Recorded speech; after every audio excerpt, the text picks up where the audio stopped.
Give it up for Hull. Thank you.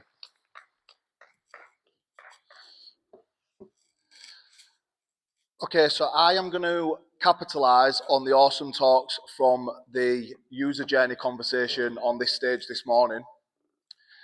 And what I saw throughout that deck or throughout that session was that there was a massive acknowledgement, and I've seen it at BrightonSEO San Diego and in the other talks yesterday. There's a massive acknowledgement that search is moving to require needs to lean on different teams. But there's not really an acknowledgement that we've always struggled to do that. And we've struggled to do that because social, brand, and search, we've always operated in silos. I'm an SEO, so I feel like I can call us this. But we're the nerds. We sit with the developers. We sit in the corner and we look over at the social guys who are doing all the cool stuff. And we're like, let us get involved. And then they never used to let us get involved. Or we had the brand team. Sorry, brand marketers. We used the gatekeepers. You stopped us doing anything fun. And we're getting to a point now, based on the user journey session that you saw this morning, that we need to be breaking down these silos if we're truly going to achieve success in our search marketing going forward. These are the reasons why. We're seeing that now, if you do not combine these teams and work together, that your brand is going to have limited presence, whether that's on a TikTok SERP, a YouTube SERP, a Google SERP, or on various AI LLM interfaces. That leads to limited preference, where your brand is not preferred, favoured over a competitor, or it's not sought out. And ultimately, it limits brand discovery. But the landscape is changing. We might actually be allowed to get involved in the TikToks with the social team. So let's talk about it. And it's because search is democratizing. So I want you to take a couple of seconds, just think about where you are going to conduct your searches. It's not just Google anymore, it's TikTok, it's Pinterest, it's Reddit, it's YouTube, and obviously AI and LLMs as well. So we need to be thinking about this and thinking how we can break down these barriers to work more closely with our teams. Because 76 of us, or 76% of us, wouldn't be good if it was only 76 of us, 76% of us have admitted that we use social media to search for, to discover products, brands, and content experiences. And this is a little bit why. It's the idea of us old folks, millennials and older, we use that verb to Google. And the younger folks, they've basically gone, we aren't using that verb. We're going to embrace this bottom line. And they've forced and facilitated this change where everybody else is now starting to follow suit.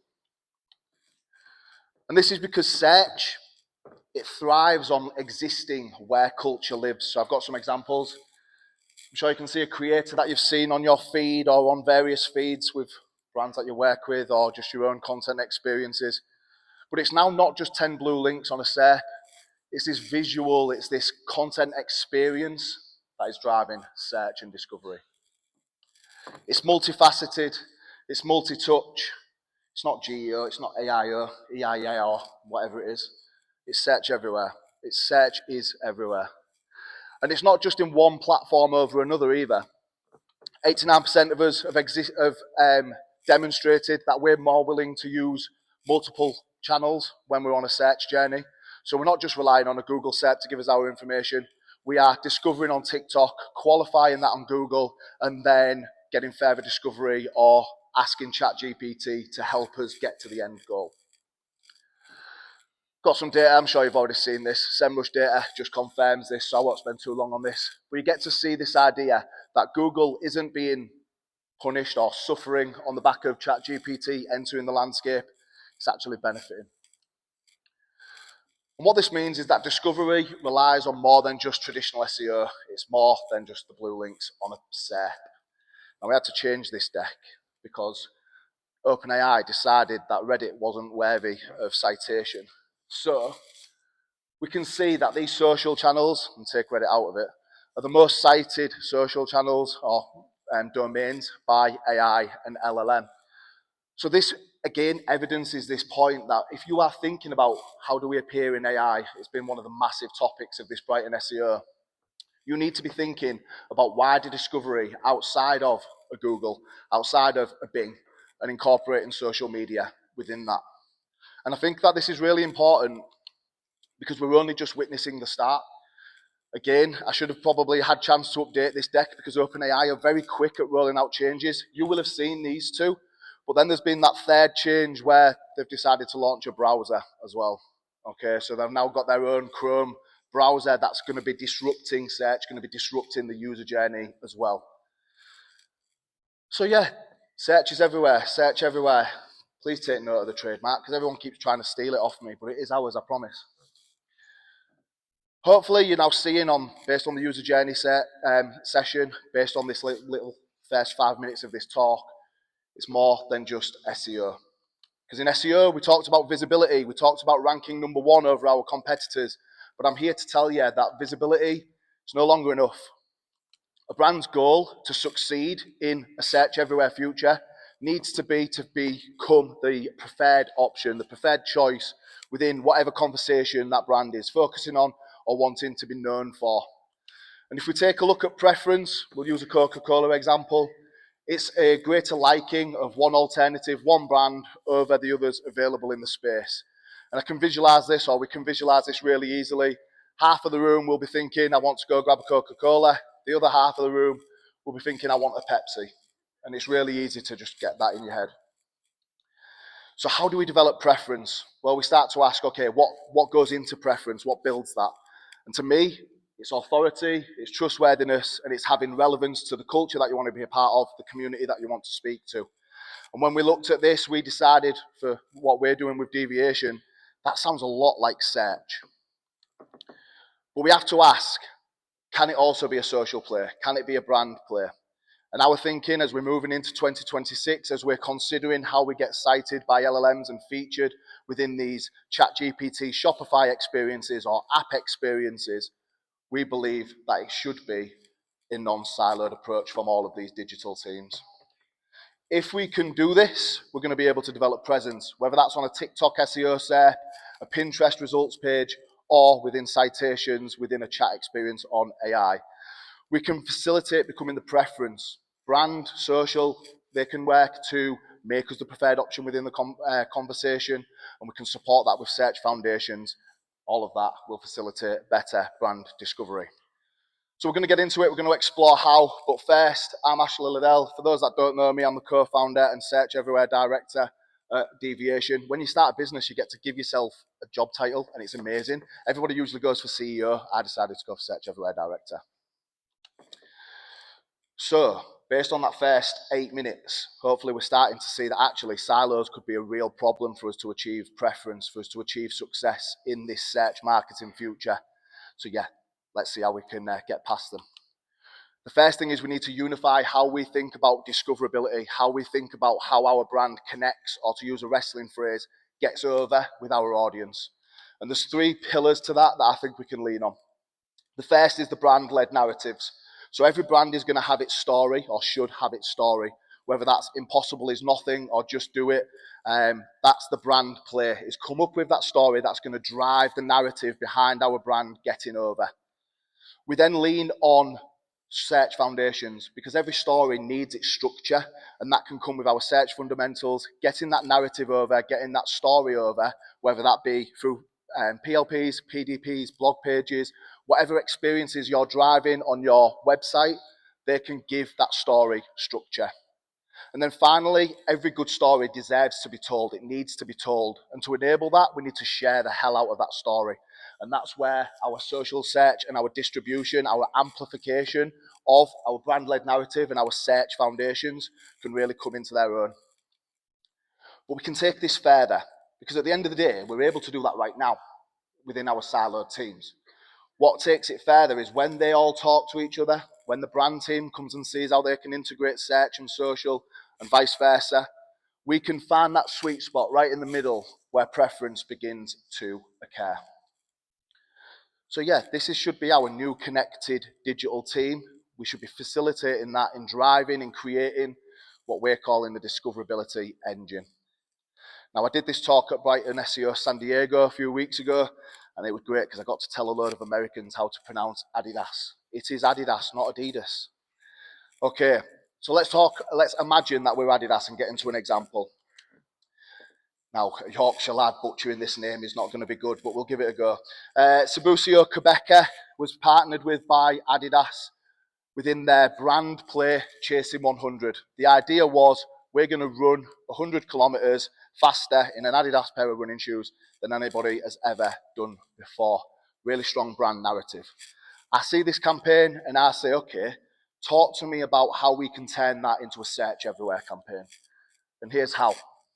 The brand team can come up with that idea, can come up with that campaign, and they can lead on the SEO to come up with FAQs, to come up with PLPs, PDPs, collection pages, intent-rich PLPs, which we'll get into, all around long distance running, ultra marathons, 100 kilometers, etc., that tie in that brand story into those search fundamental pages. We can then PR the hell out of it, where we basically outreach to industry press and to nationals and the type of people that Adidas believe they can get a presence in, get a link from, a brand mention within. We can outreach that to make sure that this narrative, this story, but our collection pages as the link are getting over with the press. Then we can tie in our social search. I feel like a weatherman, I'm having to go through it all. We can go into our social search. This is where we can optimize on a TikTok, on a YouTube, an Instagram, a Pinterest, for terms like best running shoes, long distance running shoes, running fits for ultra marathons, etc., etc. Then there's the idea of just general organic social. We can also tie in paid social there if we wanted to, where we're again getting this story out to the world, sharing this idea of chasing 100. Now, all of those points should then lead to, on the back of what you've heard from the various AI and LLM chats today, they should lead to us gaining more AI and LLM brand mentions. So we look at this and we say, okay, we understand what you're saying, but how do we actually break those silos down? Now, I'm here to tell you that it's my belief that it's the search team that should be going to the other teams and facilitating this chat. It's us that should be bringing the digital team together, and again, to lean on a wrestling reference because I'm a nerd, breaking the walls down. Now, the way we can do this is that we're really strong on our data, so we can empower the brand team with data and we can make it irresistible. Whether it's the idea of search for X has grown 1,000% in the last year, so we should be creating a brand campaign that focuses on this growing trend, this growing topic. We can empower those teams, make it irresistible, and then it makes it undeniable. They're going to be more likely to act on it. We can tie metrics into their key sort of performance indicators and their chats with their CMO so that we're working together. It's no longer just well, we need your permission to do this search campaign. We're actually coming along with the journey and tying our metrics, our goals, to theirs. A really good idea here is growing branded search volume. And to steal a term from this morning, awareness volumes around brand plus 10.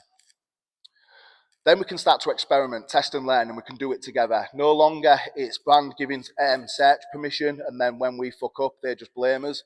It is us working together so that when we succeed, we can share in the victories together with our CMO or with our client, whatever that needs to look like. We need to remember, based on the session that the user journey folk explained earlier, and then also based on the first 5 or 6 minutes of my chat, that this benefits everybody. Developing a preference within the category allows us to be the winners of that conversation, and that's a benefit to brand, social, and search. The key way that I think we should be demonstrating this is that growth of brand plus term or overall branded search. Now, if we're able to do this, there's going to be a few benefits. The first is that we're going to be able to demonstrate and have aligned signals. So we're growing relevancy together, we're growing trustworthiness together, and we're demonstrating and growing our authority together. We then start to have consistent narratives where a search team isn't telling a CMO one thing, and then the brand team are coming and throwing us under the bus and telling them something completely different. All of a sudden, we have consistent shared narratives. That ties to shared objectives where we could be working to grow brand search by 100% this year. Again, you can sort of start to think about how you could develop objectives that align all 3 of those teams. If we do that, we can then start to get a compounding impact. We're going to get into an example, but the idea here is content that ranks on YouTube from a social point of view is likely to be pulled through into an organic SERP. All of this is going to facilitate and allow us to develop better brand discovery. I've got a few minutes left. Let's stop for a second and let's say, what problems should a digital team actually be trying to solve? Well, yeah, you need to be making more people search for your brand. That's going to be super important in 2026 and beyond. And obviously, there's a need to make sure that people are discovering you when they don't specifically search for you. But there's different problems that brands are going to face. So that journey with Adidas that I showed you earlier, that's going to look completely different for different brands. And every brand is going to have a different discoverability engine that you guys are going to have to work to create. The problems that you should be asking, or the problems that you are likely to face, they're these guys. So you'll be facing demand generation. You might be facing a demand capitalization issue. In the example we're about to get into, there was a migration of searches issue, the idea of presence moving, or the need for presence, moving from a Google SERP to a social SERP. And finally, you may be Pepsi up against Coca-Cola facing a preference problem. So let's get into an example. It's always good when you can bring dogs onto a talk like this because everybody loves dogs. So we'll use a dog brand. We'll use one of our clients, BullyBillows. They came to us and they said, we are seeing falling traditional searches for our non-brand keywords that typically drove discovery of the BullyBillows brand. What the fuck's happening? I want you to think dog harnesses, dog collars, dog leads. It was experiencing a minus 20% decline in searches year on year. BullyBillows asked, are searches reducing? Deviation said, where the fuck are they going? Where are they migrating? So we started to investigate the topics and we started to use our spider graph tool, which you can see here, which is built on exploding topics, glimpse, and then native sort of like social platform data. And we said, okay, where is it moving? Where is the conversation thriving for this topic? And as you can see, it was social platforms. It was happening via social search activity. But alongside this, they also face a preference problem. They're up against huge retailers in the likes of Pets at Home and Pets Corner. There's established brands like Roughwear and Julius Canine. And then on this side of the screen, you can also see other emergent brands that are starting to put pressure from underneath, making sure and keeping BullyBillows honest and ready to take their place if they drop the ball.